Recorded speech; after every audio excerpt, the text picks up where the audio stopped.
Әріптестер, сіздер Ақботаның төлемін қалай төлеу керек екенін көбісі сұрап жатыр, соны көрсетіп өтейін.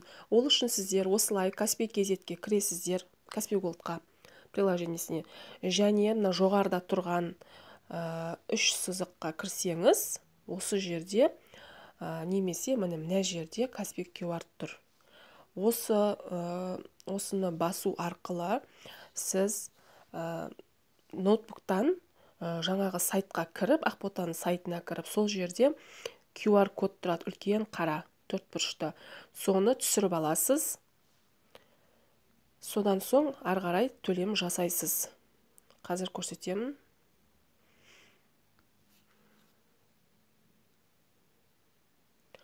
Міне, осылай кіресіз, QR кодты басасыз. Осылай жаңағы сайтты ашып,